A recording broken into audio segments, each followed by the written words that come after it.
Hello YouTube!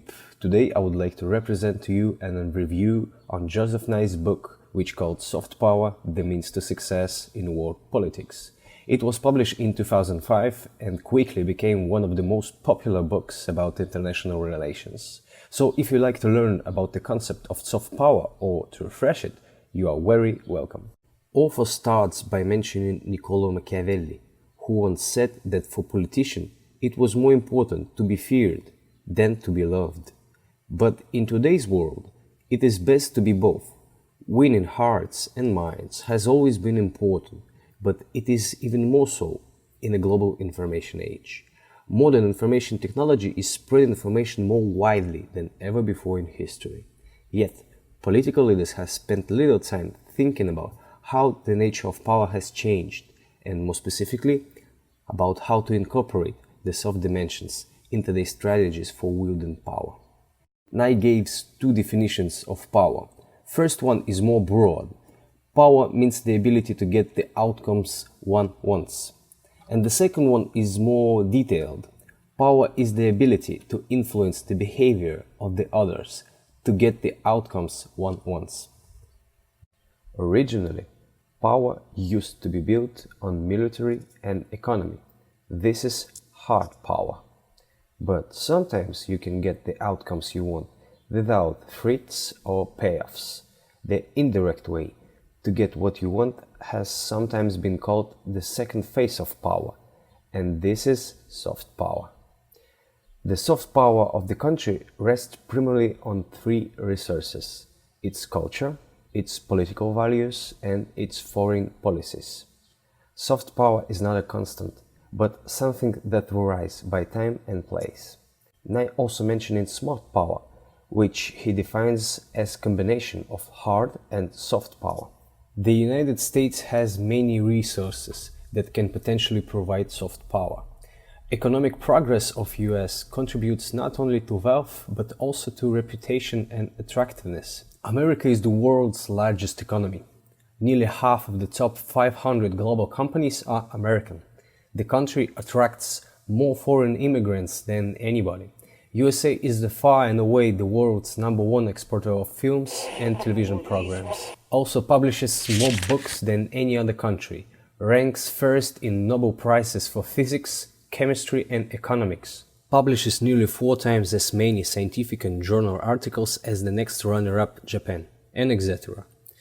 Nye also points out very interesting thing.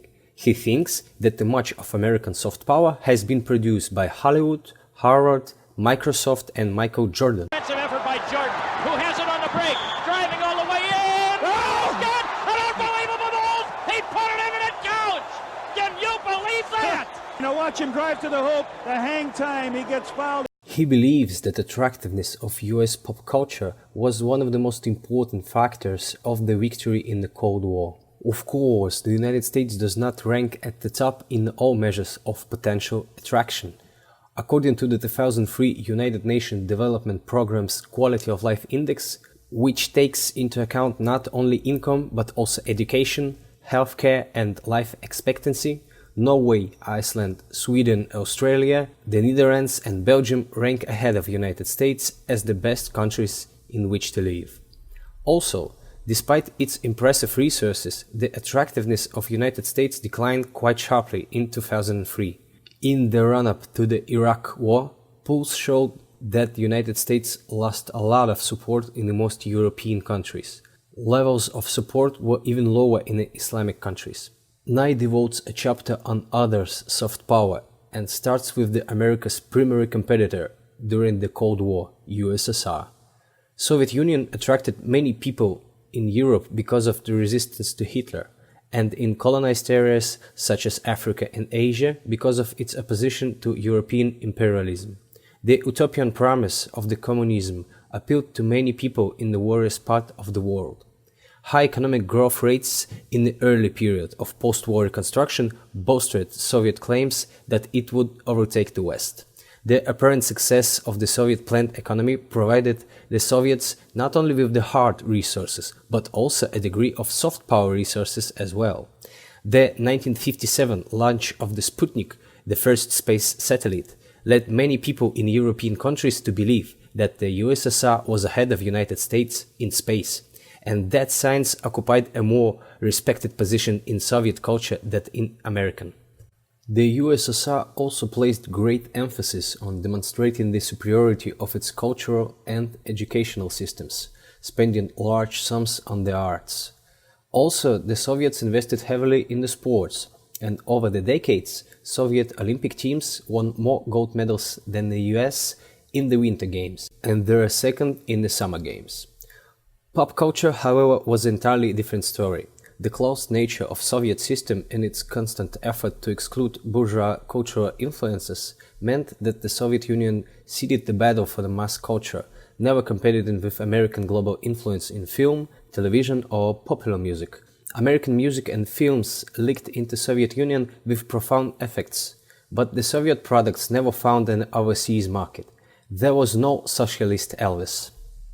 A closed system, lack of an attractive pop culture, and heavily handed foreign policies meant that the Soviet Union was never a serious competitor with the United States in the soft power during the Cold War.